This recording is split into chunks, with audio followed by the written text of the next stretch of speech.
Nous sommes arrivés au dernier jour de notre session sur la joie et vous aurez remarqué que les enseignements de ce lundi sont tous orientés plutôt sur l'action, sur la mission, sur le rayonnement de cette joie. D'abord avec les textes du Magistère, Père Bernard nous en a parlé, et ensuite dans le monde du travail, comme viennent de le dire Hildut et Marie-Laure, travail qui donc nous occupe une bonne partie de notre vie. Dans ce bref et ultime enseignement, nous voudrions nous arrêter sur un dernier aspect de la joie chrétienne qui résume un peu finalement tout ce qu'on a dit, un aspect qui est peut-être évident, mais comme toutes les choses évidentes, ça vaut le coup parfois de s'y arrêter pour réfléchir. Et donc ce dernier aspect est celui-ci, la joie est contagieuse, la joie irradie, la joie se partage. Inversement, rencontrer quelqu'un de triste alors qu'on est soi-même dans la joie nous cause de la gêne. Cette expérience ambivalente est bien décrite par Benoît XVI dans le message que vous connaissez maintenant tous très bien puisque nous l'avons écouté durant la veillée hier soir.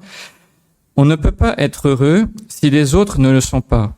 La joie doit donc être partagée. Allez dire aux autres votre joie d'avoir trouvé ce trésor qui est Jésus lui-même. Nous ne pouvons pas garder pour nous la joie de la foi. Pour qu'elle puisse demeurer en nous, nous devons la transmettre. Si la joie est le fruit de la présence de Dieu dans l'âme, transmettre la joie revient à dire qu'il nous faut transmettre Jésus, donner Jésus, donc être missionnaire, évangéliser. Faire le lien entre joie et mission, indiquer en quel sens la joie de croire ne peut être purement intérieure, mais doit rayonner, voilà le thème de ce dernier enseignement. Dans une brève première partie, nous commencerons par nous demander dans quel monde nous devons rayonner cette joie qui nous habite, et puis ensuite nous verrons comment rayonner cette joie de l'Évangile dans ces circonstances. Alors d'abord, rapidement, dans quel monde devons-nous rayonner l'Évangile ? On ne va pas faire une analyse sociologique et géopolitique de la société dans laquelle nous sommes, rassurez-vous. On va juste développer 2 points. D'abord, nous sommes dans un monde triste et sans espérance, malgré son développement technologique avancé. Et ensuite, le deuxième point, nous vivons dans une société relativiste qui a mis de côté les concepts de vérité, et cela a des conséquences sur la joie. Alors d'abord, un monde triste et sans espérance. Qui ne désire être joyeux ? Pourtant, combien de nos contemporains présentent un visage triste et inquiet ? Jamais dans l'histoire, une civilisation n'a pu offrir aux hommes tant de biens matériels, réduire les difficultés de la vie par l'usage de la technologie, porter les capacités d'action de l'homme à un point encore inenvisageable il y a 60 ans. Et pourtant, l'homme d'aujourd'hui n'est pas heureux. Il suffit de prendre le métro à Paris pour s'en rendre compte, mais pas seulement. Paul VI avait déjà vu ce paradoxe dans le texte Gaudete in Domino, lorsqu'il écrivait « La société technique a pu multiplier les occasions de plaisir, mais elle a bien du mal à sécréter la joie. Car la joie vient d'ailleurs, elle est spirituelle. L'argent, le confort, l'hygiène, la sécurité matérielle ne manquent souvent pas. Et pourtant, l'ennui, la morosité, la tristesse demeurent malheureusement le lot de beaucoup. Oui, le froid et les ténèbres sont d'abord dans le cœur de l'homme qui connaît la tristesse. C'est donc en devenant davantage présent à Dieu, en se détournant du péché, que l'homme peut vraiment entrer dans la joie spirituelle. » Donc, comme on l'a vu au cours de cette session, Paul VI nous confirme que la vraie joie vient de la présence de Dieu qui nous sauve du péché, qui nous donne sa grâce pour nous conduire à la vie éternelle. Et en face, nous avons une société, en tout cas en Occident, très développée, avec un état technologique assez avancé. Mais finalement, toutes ces facilités, tous ces plaisirs qui nous sont donnés par là, eh bien, ne comblent pas le cœur de l'homme. Il nous faut autre chose, nos contemporains cherchent autre chose, et nous, qui avons la grâce de croire, nous devons en être conscients. Nos contemporains soupirent après la vraie joie, mais comment la trouveront-ils si personne ne leur parle de Jésus ? Et nous, comment notre joie pourra-t-elle être complète lorsque tant d'hommes et de femmes ne connaissent pas encore l'amour de Dieu pour eux et doivent donc se résoudre à chercher des plaisirs éphémères, passant ainsi à côté du grand but de leur vie ? Donc, on est dans une société qui a un fort développement technologique, mais aussi une société dans laquelle nous voyons grandir la violence, la haine dans le quotidien. Et c'est pour cela que l'Église ne cesse de rappeler que le besoin de paix, de justice, de réconciliation, de vérité que plus ou moins confusément même nos contemporains ressentent, eh bien, ces désirs ne peuvent être comblés sans conversion, donc ils ne peuvent pas être comblés si les cœurs ne s'ouvrent pas à Dieu et à la foi. Et c'est pourquoi la joie de croire est ainsi indissociable de l'élan missionnaire qui doit animer l'Église afin de changer en profondeur les cœurs. L'an dernier, en recevant les œuvres pontificales missionnaires, le pape Léon XIV disait « Notre monde, meurtri par la guerre, la violence et l'injustice, a besoin d'entendre le message évangélique de l'amour de Dieu et de faire l'expérience du pouvoir réconciliateur de la grâce du Christ. En ce sens, l'Église elle-même, dans tous ses membres, est de plus en plus appelée à être une Église missionnaire qui ouvre ses bras au monde, proclame la parole et devient un levain d'harmonie pour l'humanité. Aujourd'hui, comme au lendemain de la Pentecôte, l'Église, guidée par l'Esprit Saint, poursuit son chemin à travers l'histoire avec confiance, joie et courage, proclamant le nom de Jésus et le salut qui naît de la foi dans la vérité salvifique de l'Évangile. Alors justement, ce dernier point, c'est aussi celui qui fait difficulté à beaucoup de nos contemporains, c'est cette prétention de l'Église à annoncer la vérité, à affirmer qu'elle connaît la vérité, que cette vérité s'est fait chair en Jésus et que lui seul a les paroles de la vie éternelle. Cela passe pour du fondamentalisme, de l'intolérance, etc. Et c'est là le deuxième trait caractéristique de notre société, une société qui est relativiste et donc la religion est reléguée souvent dans la sphère privée. Benoît XVI avait caractérisé notre temps comme une dictature du relativisme. Et c'est vrai qu'affirmer que la vérité existe, qu'elle s'est révélée en Jésus, le Verbe fait chair, et que seule la personne qui accueille le Seigneur par la foi répond ainsi à la soif de vérité qui l'habite, eh bien tout cela est perçu par nos contemporains comme une attitude arrogante, prétentieuse, contraire à la liberté. Cela fait donc un contexte qui rend difficile la mission. Alors on ne va pas répondre à toutes ces objections sur le fait que l'homme est fait pour la vérité, que le relativisme est en fait lui-même intolérant, une contradiction, etc. Parce que on en a parlé dans d'autres sessions que vous pourrez retrouver sur notre site. Mais là, dans la perspective qui est la nôtre dans ce sujet sur la joie de croire et le rayonnement de la joie de croire, ce que nous voulons surtout dire, c'est que tout homme est fait pour connaître la vérité, pour connaître le bien. Et ne pas connaître la vérité, ne pas vivre dans le bien, est cause d'une grande souffrance, d'une grande tristesse, d'un profond mal-être pour l'homme.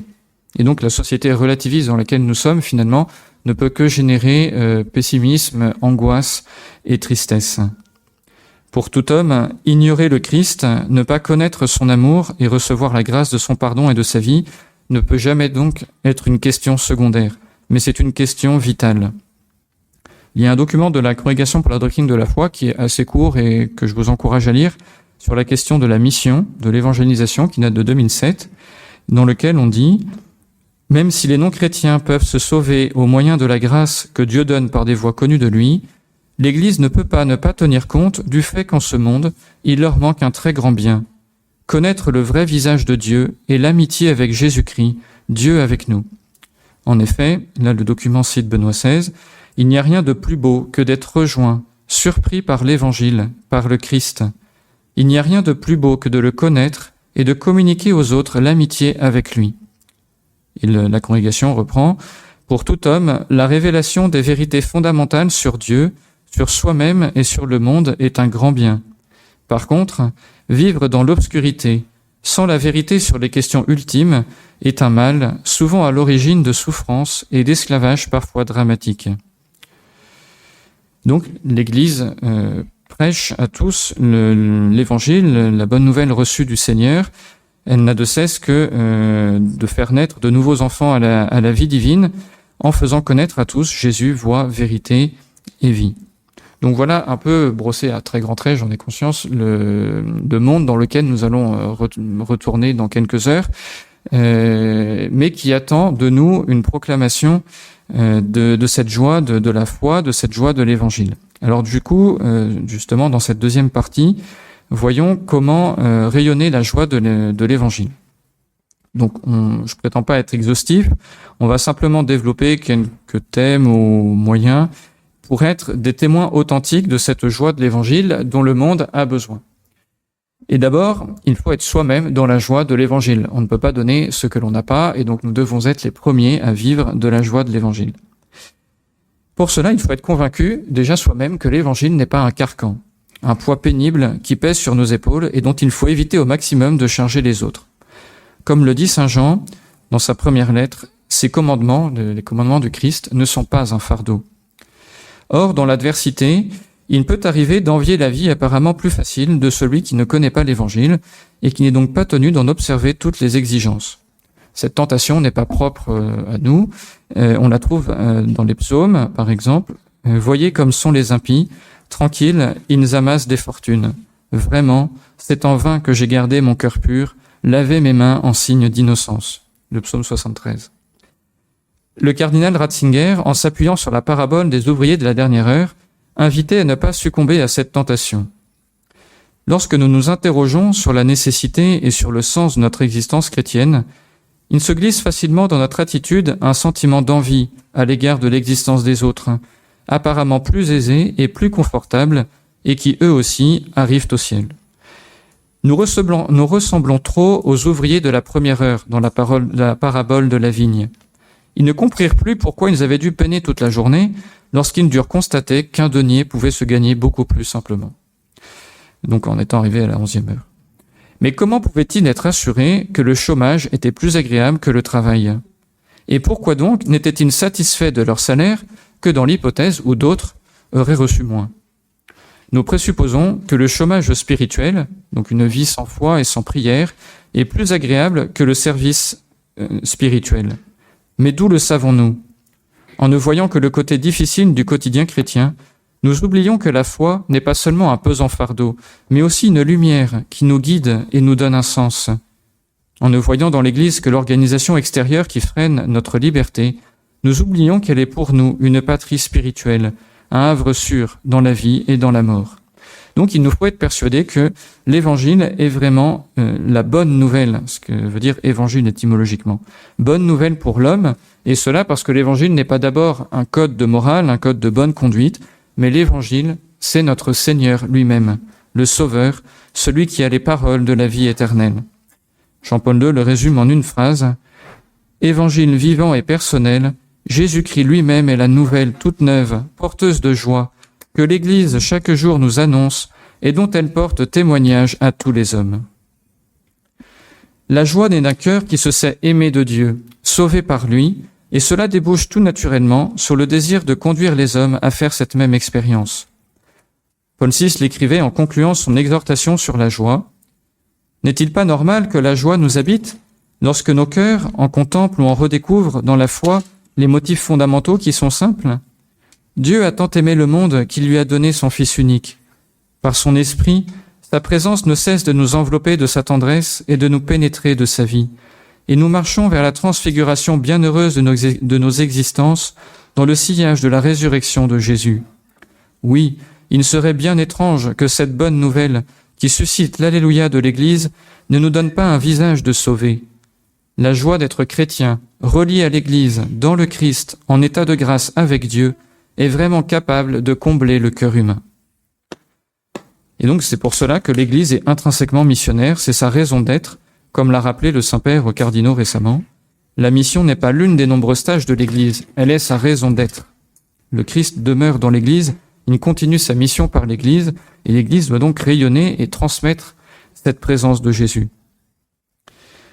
Rayonner la joie de l'Évangile demande donc d'abord d'accueillir le Christ dans notre vie, avec toutes ses exigences. Parce que le Seigneur apporte la vérité sur l'homme, sur son salut et sur sa destinée éternelle, mais aussi parce qu'il révèle à l'homme les conditions d'une vie bonne, vécue selon la volonté du Créateur. Il n'est pas possible de retrancher un iota de ses paroles. Comme le disait Frère Clément Marie dans une homélie récente, en cette matière, le tri sélectif n'est pas permis. Il faut accepter toutes les paroles de Jésus, aussi bien celles qui parlent de l'accueil des plus pauvres que celles qui nous parlent du plan de Dieu sur la famille ou de la paternité divine, etc. Cette fidélité n'est pas facile, mais elle est le préalable nécessaire à notre propre joie et à sa diffusion. Le pape Léon XIV le rappelait récemment, « Aujourd'hui, comme au début de l'Église, cela coûte de rester fidèle aux enseignements de Jésus et d'annoncer sa parole. répondre à la haine par l'amour, à l'arrogance par la douceur, au découragement par la persévérance. C'est pourquoi il est nécessaire que nous enfoncions les racines de notre foi et de notre mission dans une relation intense avec le Seigneur. Cela nous donnera la force de ne pas baisser les bras et de continuer à transmettre à tous, en toutes circonstances, son message d'espérance, d'amour et de paix. Le monde en a tant besoin. Ainsi, la joie chrétienne naît de la présence du Seigneur au milieu de nous. Elle grandit, elle s'entretient, dans la mesure où nous recherchons une union toujours plus vivante, étroite et aimante avec notre Seigneur. La joie de l'Évangile est vécue et diffusée dans la mesure où nous-mêmes, nos familles, nos communautés, sont ouvertes à la présence du Seigneur et cherchent à faire grandir cette présence. C'est ainsi que la participation à la messe, la fréquentation d'activités spirituelles, nos efforts pour mener le combat spirituel en cherchant à ressembler toujours plus au divin maître sont au fondement de la joie chrétienne et de sa diffusion. Mais le Christ envoie ses amis évangéliser le monde. Alors, il y a un rôle spécial pour les prêtres et les consacrés, mais c'est bien à tous les baptisés qu'est confié l'immense tâche de diffuser la joie de l'Évangile dans le monde. D'une manière particulière, il revient aux laïcs, comme le dit Jean-Paul II dans Christi Fideles Laici, de faire briller la nouveauté et la force de l'Évangile dans leur vie quotidienne, familiale et sociale, comme aussi à exprimer avec patience et courage, dans les difficultés de l'époque présente, leur espérance de la gloire, même à travers les structures de la vie du siècle. Donc là, on va surtout se concentrer sur la mission propre aux laïcs pour évangéliser, pour transmettre cette joie de l'Évangile dans le monde. Et d'abord, donc, le rayonnement d'une vie chrétienne, du témoignage de cette vie à la parole. Sur cette base d'une vie intérieure intense, nourrie des sacrements et par la prière personnelle, notre vie peut devenir un témoignage qui interpelle ceux qui nous entourent. Le propre de la vie laïque sera d'imprégner d'évangile les réalités de la vie quotidienne, la famille, le travail, la culture, le loisir, de sorte que là où il y a un chrétien, il y ait quelque chose de changé. Ainsi, celui qui cherche la sainteté élève les regards et fait découvrir des horizons peut-être insoupçonnés à ses collègues de travail, de loisirs ou même à sa propre famille. Voir un homme qui, au nom de sa foi, accomplit consciencieusement son travail, s'intéresse aux autres, se donne à sa famille, mais aussi c'est dire non à toute compromission professionnelle ou morale, car il craint plus ce qui peut tuer l'âme que ce qui tue le corps, voilà qui interroge l'homme aux perspectives uniquement terrestres. Ce témoignage de notre vie, déjà, n'exclut pas et même conduit à parler explicitement de notre foi. Mais c'est justement dans la mesure où nos paroles correspondent à notre vie qu'elles auront un poids d'autant plus fort. Paul VI disait, la jeunesse écoute plus volontiers les témoins que les maîtres, donc ceux qui parlent à partir de leur propre vie, dont la vie met un sceau à leur témoignage. Et en quoi consiste ce témoignage ? Jean-Paul II nous le dit ainsi, ce qu'il donc faut faire passer aux autres à travers notre témoignage. L'homme est aimé de Dieu, telle est l'annonce si simple et si bouleversante que l'Église doit donner à l'homme. La parole et la vie de chaque chrétien peuvent et doivent faire retentir ce message. Dieu t'aime, le Christ est venu pour toi le Christ est le chemin, la vérité et la vie. Alors pour le moment, on a surtout parlé de la joie de l'Évangile qui se diffuse en vivant notre foi fidèlement et en toutes ses exigences et en tous les domaines de la vie. Mais il ne faut pas en conclure que la vie chrétienne est une vie triste et morose dans le quotidien. Au cours de la session, on a d'ailleurs vu que les saints sont des exemples de cette joie qui possède souvent un fort sens de l'humour. Dieu n'habite pas dans un cœur aigri et triste, mais sa présence dilate le cœur, comme ça a été fait pour saint Philippe Néri, par exemple, au sens le plus physique du terme, ou aussi un Thomas More, par exemple. Dès lors, à leur suite, il faut que ce mot d'ordre de saint François d'Assise devienne nôtre, là où il y a la tristesse, que je mette la joie. Cela ne veut pas dire instaurer une ambiance superficielle avec des rires bruyants et perpétuels ou des plaisanteries à jet continu. On a parlé de ce que disait notre père fondateur sur ce sujet, qui nous a toujours mis en garde contre une telle attitude. En revanche, le cœur qui est possédé par Dieu est capable de communiquer paix, bonté, douceur, sollicitude. En effet, comme nous l'avons approfondi, la joie naît de la charité, donc de l'amour de Dieu répandu dans nos cœurs par l'Esprit Saint et qui pousse à se donner. Dès lors, rayonner la joie n'est pas quelque chose d'automatique, mais c'est une décision, ça demande un engagement de notre part. Seul celui qui aime et donc qui se donne par amour, donnera de la joie à ceux qui l'entourent et sera lui-même dans la joie. Mère Marie-Augusta disait « Formez-vous bien à la sollicitude, à la spontanéité, à l'amour, à la joie trouvée dans le don de soi. » La joie se communique donc à travers les actes de charité vécus au quotidien dans les plus petites choses. Mère Marie-Augusta encore parlait de l'apostolat du sourire, sourire qui donne de la joie à celui qui le reçoit, mais aussi à celui qui le donne. Donc, apprenons à découvrir les joies simples de la vie quotidienne. Cultivons et apprenons aux enfants, notamment, à cultiver un regard d'action de grâce et d'émerveillement devant la beauté de la création, la beauté d'une bonne action réalisée, d'un service rendu, d'un travail fait. Sachons nous réjouir du bien qui se fait autour de nous et qui traverse notre vie. Oui. Cela nous amène à la question justement du rapport entre la transmission de la joie et l'éducation. Il y a un lien très fort entre éducation et joie pour deux raisons. D'abord parce que c'est par l'éducation que, notamment les parents, vont éduquer leurs enfants aux valeurs fondamentales de la vie, à la vérité, à la prière, à la foi, etc. Et donc, c'est par l'éducation que les enfants vont pouvoir orienter leur vie vers le but ultime, vers le ciel. Et en cette matière, il y a l'enseignement que peuvent donner des parents explicitement, mais il y a déjà le témoignage que les parents donnent par leur vie. Voir des parents prier, se confesser, communier, c'est déjà une manière de transmettre, d'éduquer les enfants aux valeurs fondamentales, à ce qui est important dans la vie, et donc de leur montrer le chemin sur lequel eux aussi doivent marcher. Le deuxième aspect, c'est que l'éducation vise à transmettre aux enfants, en transmettant ces valeurs, elle vise à former leur volonté pour qu'ils puissent les mettre en pratique. Donc l'éducateur authentique n'est pas celui qui met en place une ambiance superficielle, etc., mais celui qui sait aussi mettre des limites, des repères, qui sait reprendre, qui sait encourager pour aider l'enfant justement à former sa volonté, sans laquelle il ne pourra pas ensuite avancer sur le chemin du bonheur véritable. Et donc l'éducation, c'est aussi le biais par lequel on apprend aux jeunes à faire la différence entre une joie belle et profonde, même si elle peut être très simple, et une jouissance momentanée d'un plaisir simplement éphémère qui ne comble pas le cœur de l'homme. Donc l'éducation est nécessaire à la joie, et pour rayonner la joie, pour la semer, il faut être éducateur. On pourrait dire qu'il n'y a que l'homme éduqué qui peut ensuite goûter la joie. Pour conclure nos réflexions, il faut dire encore un mot sur la relation entre joie et souffrance. À première vue, les deux s'opposent, mais on a vu au cours de notre session à quel point, en fait, la joie de croire est intimement liée à la joie qui n'est pas forcément sensible, mais réelle, de porter la croix derrière le Seigneur. Alors, c'est un thème qui est difficile, sur lequel on a déjà dit certaines choses.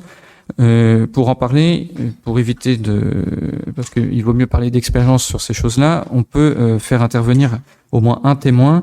Je pense à la bienheureuse Chiara Luce, donc une jeune Italienne qui est morte, je ne sais plus exactement à quel âge, mais très jeune, enfin vers 18 ans par là, qui a été atteinte d'une maladie. Au moment où elle apprend sa maladie, évidemment, elle ne saute pas de joie, elle encaisse, elle demande à sa mère de la laisser tranquille pendant 25 minutes. Ensuite, elle dit son oui, et à partir de là, elle va avoir un rayonnement assez incroyable auprès des médecins, des infirmiers, de ses amis. Et au moment de mourir, elle dit à sa mère, « Maman, au revoir, sois heureuse, parce que moi, je le suis ». Donc c'est pas une joie superficielle, sensible, mais c'est la joie de Seine qui a compris qu'elle unissait sa souffrance à la croix du Seigneur et que donc il y avait un sens et une fécondité à cette souffrance. Et cela a été missionnaire parce que ça fait réfléchir des membres du personnel médical, en l'occurrence, certains de ses amis qui ont ensuite fait un chemin de foi. Donc là, c'est un exemple de souffrance physique, mais ça vaut aussi pour les souffrances morales, par exemple de la persécution, les souffrances qu'on peut avoir pour rester fidèle à l'Évangile. Et là encore, on pense à Mère Marie-Augusta, qui a connu la souffrance d'un certain échec, outre la maladie, mais la lenteur du développement de la communauté, le fait que les premiers frères n'arrivaient pas. Mais dans sa prière, Jésus lui a fait comprendre la joie qu'il y a lorsque l'on souffre par amour pour Jésus, qu'elle aimait profondément, par amour pour cette œuvre qu'il lui confiait. La plus grande joie, finalement, c'est d'aider Jésus à sauver les âmes, et cela ne peut se faire sans être associé à la croix. Et donc, voilà, pour nous, chrétiens, la souffrance de la persécution, en tout cas de la contradiction, des moqueries endurées par notre fidélité à l'Évangile, fait partie de ce témoignage et de ce rayonnement de la joie profonde, même si c'est une joie paradoxale. Alors pour conclure, résumons rapidement ce qu'implique de rayonner la joie de l'Évangile. Tout d'abord, être convaincu qu'être chrétien, c'est une grâce, une joie qui naît de la conscience d'être fils de Dieu, racheté, sauvé par lui.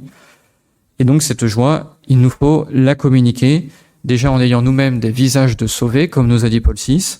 Nietzsche aurait dit qu'il ne croirait si les chrétiens avaient des têtes de ressuscités.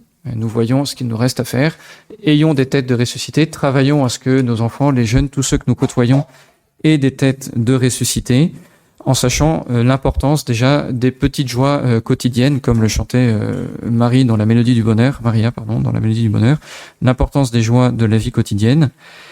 Cette joie donc se rayonne en donnant de l'amour aux autres. Plus on donne de la joie, plus la joie peut rayonner autour de nous, et soyons sûrs que le Seigneur nous rétribuera au centuple. Et laissons à Paul VI le mot de la fin. Gardons donc la ferveur de l'esprit, gardons la douce et réconfortante joie d'évangéliser, même lorsque c'est dans les larmes qu'il faut semer, que ce soit pour nous, comme pour Jean-Baptiste, pour Pierre et Paul, pour les autres apôtres, pour une multitude d'admirables évangélisateurs tout au long de l'histoire de l'Église, un élan intérieur que personne ni rien ne saurait éteindre. Que ce soit la grande joie de nos vies données, et que le monde de notre temps, qui cherche tantôt dans l'angoisse, tantôt dans l'espérance, puisse recevoir la bonne nouvelle, non d'évangélisateurs tristes et découragés, impatients ou anxieux, mais de ministres de l'Évangile dont la vie rayonne de ferveur, qui ont les premiers reçu en eux la joie du Christ et qui acceptent de jouer leur vie pour que le royaume soit annoncé et l'Église implantée au cœur du monde.